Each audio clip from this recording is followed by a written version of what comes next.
గ్రామాల్లో విస్తృతంగా ఉచిత ఆయుర్వేద వైద్య శిబిరాలు. డాక్టర్ హేమాక్షి.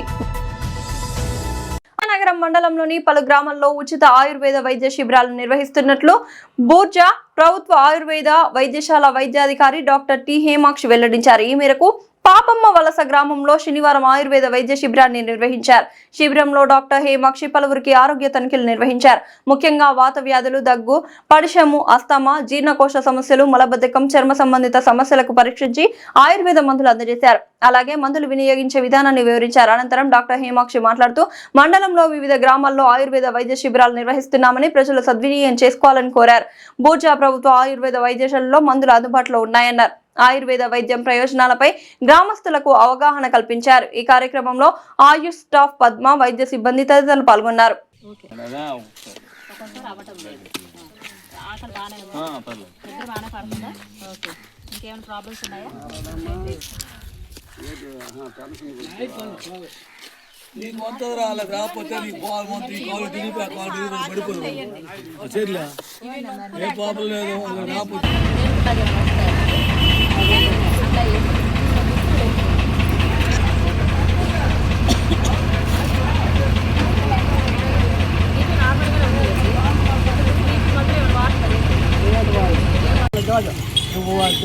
డబ్బులు ఇచ్చిలేదు డబ్బులు ఇచ్చేదా పర్వాలేదు అనుకోండి.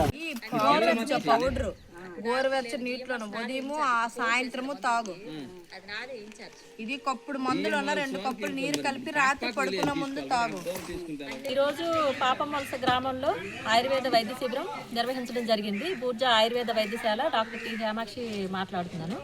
ఈ ఆయుర్వేద శిబిరం ముఖ్యంగా నిర్వహించడానికి కారణం ఏంటంటే సీజనల్గా వచ్చే వ్యాధులు, అంటే శ్వాసకోశ వ్యాధులు కానీ, జీర్ణ సంబంధిత వ్యాధులు కానీ, ఎక్కువగా అజీర్ణం, అలాగే కాన్స్టిపేషన్, మలబద్ధకం ఇట్లాంటివి ఎక్కువ ఈ కాలంలో ఉంటున్నాయి. అలాగే ఏంటంటే దగ్గు, ఆయాసం, ప్రతిసాయం అంటే ఏంటంటే జలుబు, పడిసం అలా ఎక్కువగా ఉండడం వల్ల మనకి మంచు ఎక్కువగా పడడం వల్ల కానీ, లేదంటే పనులు ఎక్కువగా ఉంటున్నాయి కదా ఇప్పుడున్న కాలంలో, ఈ శీతాకాలంలో దానివల్ల వచ్చే డస్ట్ ఎలర్జీ అంటే తుమ్ములు అట్లా ఎక్కువగా వస్తున్నాయి. మంచు ఎక్కువగా పడడం వల్ల తలనొప్పి అని, చర్మ వ్యాధులు రావడం అని ఇట్లా ఉన్న వాటికన్నిటికీ వైద్య శిబిరం నిర్వహించడం జరిగింది.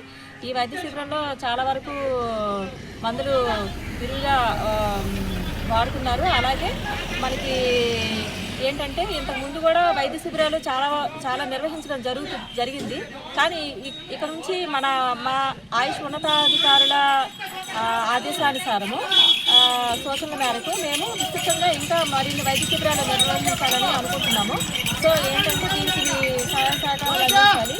అలాగే చాలా వరకు ఆయుర్వేద మందులు మన ఆయుర్వేద హాస్పిటల్లో వచ్చి ఉన్నాయి కాబట్టి మీరందరూ కూడా ఈ వైద్యాన్ని శిబిరాన్ని వినియోగించుకుంటే ఫర్దర్ ఇంకా మీకు ఇంకా మెడిసిన్ కావాలి, ఇంకా దేనికైనా కావాలంటే మీరు మీ పక్కన ఉన్న వాళ్ళకి చెప్పడం జరిగితే వాళ్ళు కూడా వైద్య శిబిరంకి వచ్చి అక్కడ మన సామాజిక పింఛన్ల పంపిణీ